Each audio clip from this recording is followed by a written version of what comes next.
Hello दोस्तों, Mahakal repairing centre में आपका स्वागत है। ये वीडियो आपके लिए आ गई है पार्ट 1। इस वीडियो को आप लोग ध्यानपूर्वक से देखना, बिल्कुल भी स्किप मत करना। ये बहुत ही महत्वपूर्ण है। रेजिस्टेंस यानी कि प्रतिरोध क्या होता है, इसके बारे में आपको पूरा फुल डिटेल से आपको सब कुछ समझाया जाएगा इस वीडियो में। और अगर आप चैनल में पहली बार आए हैं तो चैनल को सब्सक्राइब कर लीजिए। आप लोग बिल्कुल भी देरी मत कीजिए। ठीक है, अब हम चलते हैं, अपने वीडियो को आगे बढ़ते हैं। इस वीडियो को बिल्कुल भी स्किप मत करके मत देखना आप लोग।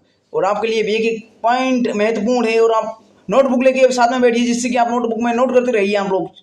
और चैनल को सब्सक्राइब कर लीजिए। ठीक है, चलो इसके बारे में आपको एडिट सारी जो जानकारी देते हैं आप लोग को ध्यानपूर्वक से देखना आप लोग। रजिस्टेंस को कैसे मापा जाता है ये आपको अभी बताएंगे हम।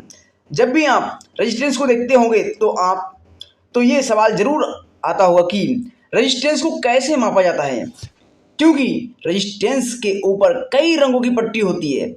और जब तक आप रजिस्टेंस को मापेंगे नहीं, तब तक उसकी वैल्यू आप पता नहीं कर सकते और उसका सही तरीके से आप उपयोग नहीं कर सकते। परिभाषा आपको बता दें, रजिस्टेंस किसी पदार्थ का वह गुण होता है जो कि विद्युत धारा के प्रवाह में अवरोध उत्पन्न करता है, उसे रजिस्टेंस कहते हैं। यानी कि बाधा उत्पन्न करने वाला। आपने एक रोड देखा है, रोड पे आपने ब्रेकर देखे होंगे। रोड पर एक 4 व्हीलर जा रही है, उसमें ब्रेकर आ गया बीच में, तो उसको बाधा उत्पन्न कर रही है ब्रेकर, इसलिए वो स्लो हो जाएगा, स्पीड उसकी स्लो हो जाएगी। यही काम होता है रेजिस्टेंस का। करंट और वोल्टेज के बीच में वो आ जाता है रेजिस्टेंस, तो वोल्टेज करंट की वैल्यू को कम कर देता है, धारा को कम कर देता है। रेजिस्टेंस को मापने की इकाई को ओम कहते हैं। ये लोग आप ध्यान से रखना, रेजिस्टेंस को मापने की इकाई को ओम कहते हैं।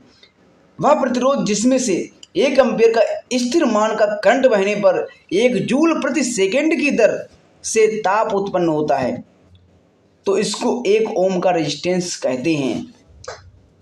इसको आर से प्रदर्शित करते हैं। रेजिस्टेंस को मापने की इकाई ओम होती है, ध्यान में रखना आप लोग। इसमें 2 वर्ड होते हैं, रेजिस्टेंस और रजिस्टर।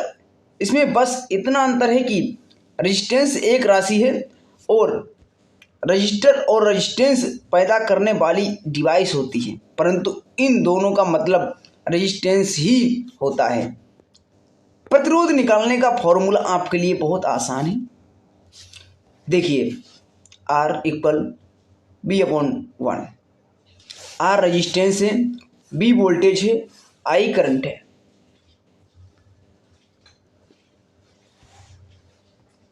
ये देखिए आप लोग, first digit, second digit, multiply, tolerance.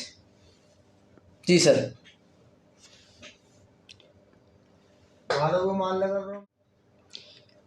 ये देखिए आप लोग, फर्स्ट डिजिट, सेकंड डिजिट, फिर थर्ड पे आपको मल्टीप्लाई करना है, प्लस 4 नंबर पर टोलरेंस। रेजिस्टेंस को ऐसे इसकी कोडिंग निकाली जाती है, कलर कोडिंग। रेजिस्टेंस को कैसे मापा जाता है ये आप ध्यानपूर्वक देखिए। और आपको मैंने बताया है, नोट कोड जरूरी रखना है आपको, जो कि नोट करते रहना। रेजिस्टेंस को कैसे मापा जाता है, इसके लिए हमारे पास 3 तरीके हैं। इसमें से पहला है ओम का नियम, और दूसरा है रेजिस्टेंस का कलर बैंड। इससे रेजिस्टेंस के मान को कैलकुलेट किया जाता है। और तीसरा होता है मल्टीमीटर को हम रेजिस्टेंस पर सेट करके रेजिस्टेंस को माप सकते हैं। मल्टीमीटर को लीजिए आप, मल्टीमीटर से आसानी से रेजिस्टेंस को माप सकते हैं, उसका कितने ओम का है, कितने किलो ओम का है, कितना रेजिस्टेंस है ये। अब आपको इसे भी पढ़ेंगे, इसके बारे में बताइए क्या है। हीटर का सप्लाई वायर गर्म क्यों नहीं होता, इसके बारे में आपको बताएंगे, क्योंकि प्रतिरोध के लिए ये भी बनाया है। प्रतिरोध को प्रभावित करने वाले कारक। तापमान का रेजिस्टेंस को मापने में बहुत प्रभाव पड़ता है। तापमान बढ़ने से बढ़ता है, तापमान बढ़ने से बढ़ता है, और तापमान घटने से कम होता है। यानी इस पर तापमान का बहुत ज़्यादा प्रभाव पड़ता है। रेजिस्टेंस का मान तार की लंबाई, मोटाई और चौड़ाई पर भी निर्भर करता है। यदि आपके घर में तार ज़्यादा मोटा है, ज़्यादा लंबाई दूरी तक जा रहा है, तो उसका तापमान बढ़ेगा। उसके करंट की खपत हो गई, ये भी है। मोटाई और पतलाई के भी ऊपर होता है रजिस्टेंस का। तार की मोटाई बढ़ने पर रजिस्टेंस का मान कम होता है। तार की मोटाई बढ़ जाएगी तो रजिस्टेंस का मान कम होगा, और लंबाई बढ़ने पर रजिस्टेंस का मान बढ़ता है। अगर लंबाई बढ़ जाएगी तो रजिस्टेंस का मान बढ़ जाएगा। किसी भी मटेरियल का रजिस्टेंस उसकी लंबाई के अनुरूप होता है। आप समझ सकते हैं। किसी चालक का विशिष्ट प्रतिरोध उसमें उपस्थित इलेक्ट्रॉनों की संख्या के व्युत्क्रमानुपाती होता है। हर धातु का रजिस्टेंस अलग अलग होता है। जैसे चांदी, तांबा, एल्युमिनियम, लोहा, प्लास्टिक, रबड़, इनका रजिस्टेंस अलग अलग होता है। कुछ जैसे आर्गन, हीलियम, इनका तापमान बढ़ने पर रजिस्टेंस कम होता है। आर्गन, हीलियम, इनका तापमान बढ़ने पर रजिस्टेंस कम होता है। रजिस्टेंस कितने प्रकार के होते हैं? सबसे इम्पोर्टेंट है आपसे पूछे जाने वाला सवाल। यदि आप इंटरव्यू भी देने जाएंगे तो ये आपसे पूछा जाएगा, रजिस्टेंस कितने प्रकार के होते हैं। देखिए, रजिस्टेंस मुख्य 2 प्रकार के होते हैं, fixed resistance, variable resistance. First है फिक्स्ड रेजिस्टेंस। इसका रेजिस्टेंस का मान निश्चित होता है। इसमें कोई भी जितने का ये बना हुआ है उतना ही इसमें फिक्स रहेगा, ना रेजिस्टेंस बढ़ेगा ना घटेगा इसमें। और वेरिएबल रेजिस्टेंस, इसके रेजिस्टेंस का मान कम ज़्यादा किया जा सकता है। वेरिएबल रेजिस्टेंस आपको वैसे ही समझा दें कौन सा होता है। जैसे कि आपने होम थिएटर या एम्पलीफायर में आपने देखी होगी वॉल्यूम बढ़ाने वाली और कम करने वाली, ठीक है, स्विच, उसी को बोलते हैं वेरिएबल रेजिस्टेंस। उसमें आप रेजिस्टेंस को कम कर सकते हैं, ज़्यादा कर सकते हैं। ज़्यादा करते हैं तो वॉल्यूम तेज होती है, कम करते तो स्लो हो जाती है वॉल्यूम। उसमें वेरिएबल रेजिस्टेंस ही लगा होता है। अब देखिए, फिक्स्ड रेजिस्टेंस, इस रेजिस्टेंस का मान निश्चित होता है। जिस सर्किट में निश्चित मान वाले रेजिस्टेंस की जरूरत पड़ती है वहां फिक्स रेजिस्टेंस का उपयोग करते हैं। इसके प्रतिरोध का मान निश्चित इसलिए होता है क्योंकि फिक्स रेजिस्टेंस बनाते समय इसका मान निर्धारित कर दिया जाता है। इसमें 2 पिन होती हैं।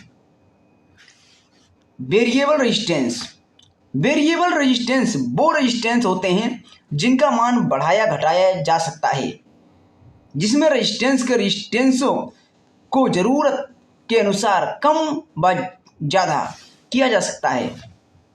इनकी नोब को घुमा करके इसके मान को सेट किया जाता है, उसी से इसका मान फिक्सड करते हैं। इसका उपयोग टेलीविज़न में किया जाता है या 2 पिन टर्मिनल और 3 पिन के होते हैं। इनमें 2 पिन भी होती हैं और 3 पिन भी होती हैं, आपको मैंने बताया है। अब इसमें ये देखिए आप लोग, बहुत ही महत्वपूर्ण है, प्रतिरोध का समायोजन 2 प्रकार से किया जाता है, जिसमें से पहला सीरीज और दूसरा पैरेलल में होता है। सीरीज और पैरेलल भी आपको अलग से वीडियो मिल जाएगा, जिसको मैं आपको डिटेल में समझाऊंगा सही से। नॉर्मल बता दें सीरीज और पैरेलल क्या होता है। सीरीज में ये होता है कि जैसे आपने बैटरी में 3-4 बैटरी, जैसे आपको बताऊं, प्लस माइनस ऐसे लगा के सीरीज में लगाते चले गए, एक जैसे जंजीर बनाते हैं वैसे बनाते हुए।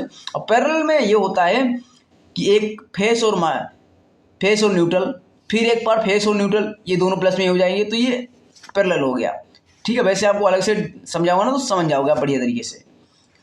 श्रेणी क्रम संयोजन ये क्या होता है ये आपको समझाते हैं।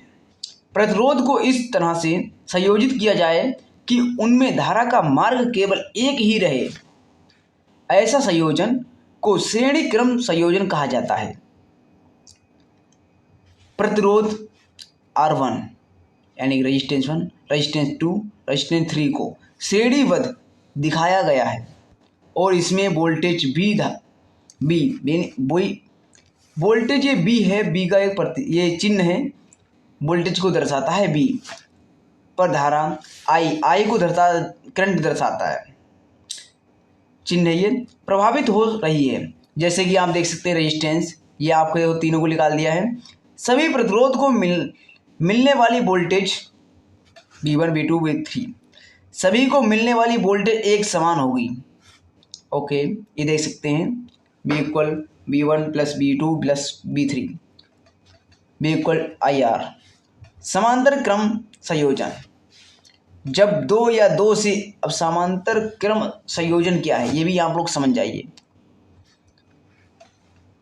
जब दो या दो से अधिक रेजिस्टेंस को एक प्रकार से जोड़ा जाए, दो या दो से अधिक रेजिस्टेंस को एक साथ जोड़ा जाए कि उनका एक सिरा एक के साथ तथा दूसरा सिरा समांतर में एक साथ जुड़ा हो, तो इस प्रकार का संयोजन को समांतर क्रम संयोजन कहा जाता है। तीन रेजिस्टेंस R1, R2 तथा R3 समांतर क्रम में जोड़े गए हैं। इनको मिलने वाली वोल्टेज है I धारा, यानी करंट धारा। करंट को कैसे दिया गया है ये भी देखिए आप। I1 यानी current 1, current 2, current 3। Resistance R1, R2, R3 में करंट का मान है ओम के नियमानुसार। देखिए I इक्वल V/R। अब प्रतिरोध पर तापमान का प्रभाव क्या पड़ता है। सबसे महत्वपूर्ण बात है आपके लिए, प्रतिरोध पर तापमान का क्या प्रभाव पड़ता है। शुद्ध धातु जैसे तांबा, चांदी, सोना आदि का रेजिस्टेंस तापमान बढ़ने पर बढ़ता है। तापमान बढ़ने पर बढ़ता है, इसीलिए इनका रेजिस्टेंस तापक्रम गुणांक धनात्मक प्लस होता है। तभी इनका प्लस होता है, धनात्मक प्लस होता है।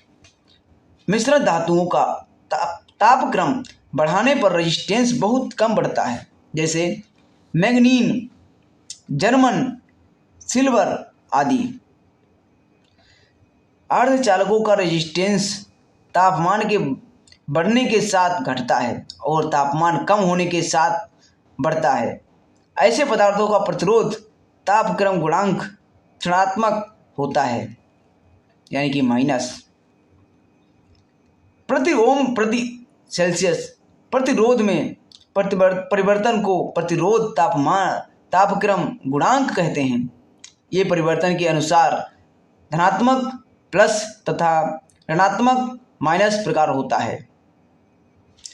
बस आज के लिए बस इतना ही। आगे का टॉपिक आपको हम अगले वीडियो में बताएंगे। बस आज के लिए इतना ही, जो कि हम आगे आपको और भी इसके बारे में सब कुछ समझाएंगे ध्यानपूर्वक से। मिलते हैं आपको अगले वीडियो में। जय के लिए बहुत ही महत्वपूर्ण है, अभी बिल्कुल भी स्किप मत करना आप लोग वीडियो को। वीडियो बहुत ही खास होने वाली है आपके लिए। मैं चाहता हूं कि रेजिस्टेंस की आपको फुल नॉलेज होनी चाहिए, एक भी पॉइंट नहीं छूटना चाहिए। जैसे कि आपके लिए ये मैं बता रहा हूँ इसी वीडियो में, दूसरा वीडियो अलग से नहीं बना रहा हूँ। बेशक बड़ा वीडियो है, एक बार देखिए, सही से आप नोट करिए और आपके माइंड में सेव हो जाएगा। कलर कोड देखकर रेजिस्टेंस को कैसे मापा जाता है। आपने रेजिस्टेंस देखे होंगे, उनके ऊपर कलर की पट्टियाँ होती हैं, उन्हीं से ही उसकी वैल्यू पता चलती है, कितने ओम का है, कितने किलो ओम का है, ये पता कर सकते हैं। तो आप लोग ध्यानपूर्वक से देखते रहिए वीडियो। किसी रेजिस्टेंस का मान दर्शाने के लिए उसके ऊपर रंगों की 3 पट्टियाँ धारियाँ बना दी जाती हैं। इन रंगों के अलावा एक और पट्टी भी बनाई जाती है, जैसे टोलरेंस की रंग कहते हैं, टोलरेंस की रिंग कहते हैं। ये रिंग सुनहरी या सिल्वर रंग की होती है। सुनहरी रिंग का अर्थ है समय के साथ या गर्मी से रेजिस्टेंस का मान 5% कम या बढ़ सकता है, प्लस या माइनस में जा सकता है। सिल्वर रंग की पट्टी वाली रेजिस्टेंसों का 10%, इसमें सिल्वर कलर की पट्टी होगी उसमें 10%, जिन पर ऐसी कोई पट्टी ना होकर सिर्फ खाली स्थान हो उनका मान 20% कम या बढ़ सकता है। जिस रेजिस्टेंस पर अगर 3 पट्टियां हैं प्लस उसमें टॉलरेंस की कोई भी पट्टी नहीं है तो उसमें, या चौथी कोई पट्टी नहीं है तो उसमें आपको 20% कम या ज़्यादा इसका हो सकता है। इस प्रकार 5% वाले सबसे बढ़िया व 20% वाले सबसे घटिया रेजिस्टेंस होते हैं। ये भी बेहद आपके लिए टॉपिक था।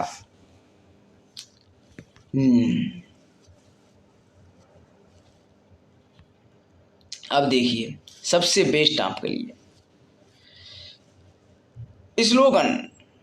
स्लोगन से आप रेजिस्टेंस के कलर कोड से रेजिस्टेंस की वैल्यू निकाल सकते हैं। ये आपके लिए बहुत ही फायदेमंद है।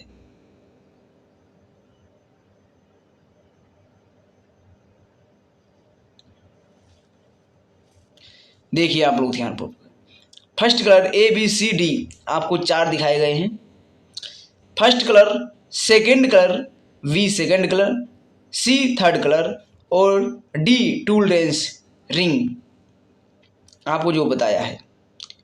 अब देखिए सारे कलर की आपको बताएं कलर कोडों को कैसे इसको एक फार्मूले में सिखाया जाए, कैसे आपको फार्मूलों में इसको याद करवाया जाए। इसमें देखिए BB रॉय GBBGW, देखिए इसको मतलब कैसा है, great Britain very good wife, great Britain very good wife. इन सभी का पहला लेटर BB रॉय GBBGW, ये लेटर रंगों को बताते हैं। ब्लैक यानी काला, ब्राउन यानी भूरा, रेड यानी लाल और ऑरेंज यानी संतरा, येलो यानी पीला, ग्रीन यानी हरा, ब्लू यानी नीला, वायलेट यानी जामुनी, ग्रे यानी स्लाइटी और वाइट यानी सफ़ेद। ये सभी कलर कोड हैं। इतने कलर कोड के रेजिस्टेंस बनाए जाते हैं। देखिए आप लोग कैपिटल लेटर में आपके लिए दिखाया गया है। कलर आपको इसमें मिलेगा, ये टेबल बनाई गई है।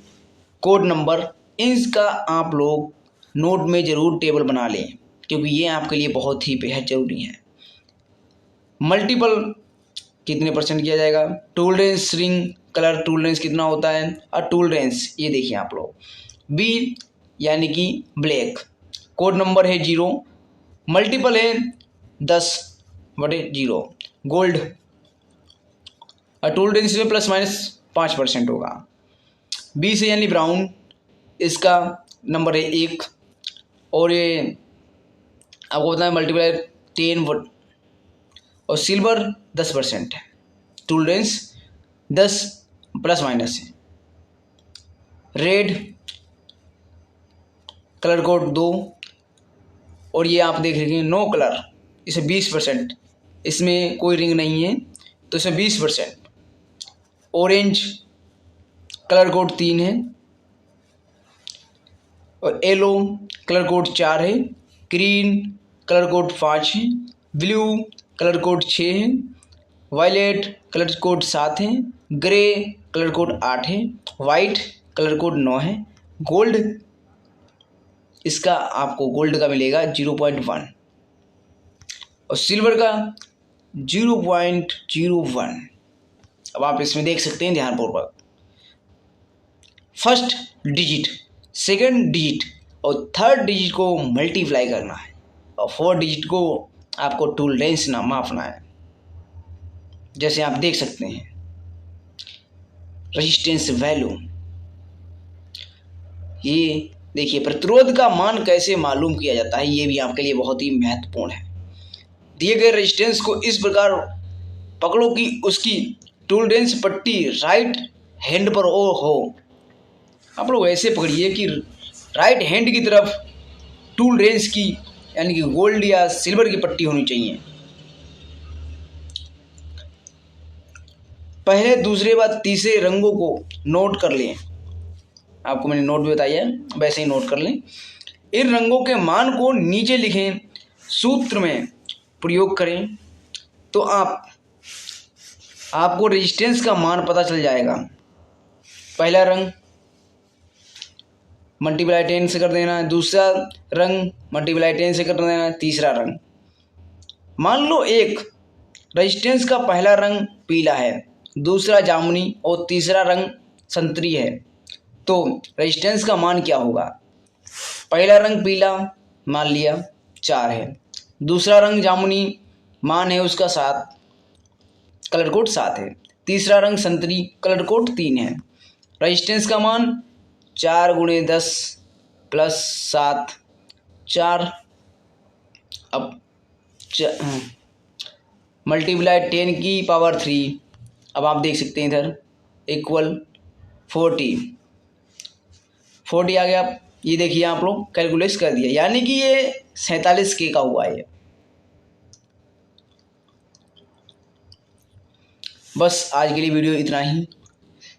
एक नया तरीके से रेजिस्टेंस का मान निकालने के लिए पहले पीला का मान 4 लिखो, फिर जामुनी का मान 7 लिखो और फिर तीसरा रंग संतरी जिसका मान है 3 है, तो इसके आगे 0 3 0 है। ये आप निकाल के दिखाइए और कमेंट में शेयर करिए। मिलती हैं आपको अगले वीडियो में। आज के लिए बस इतना ही। जय हिंद।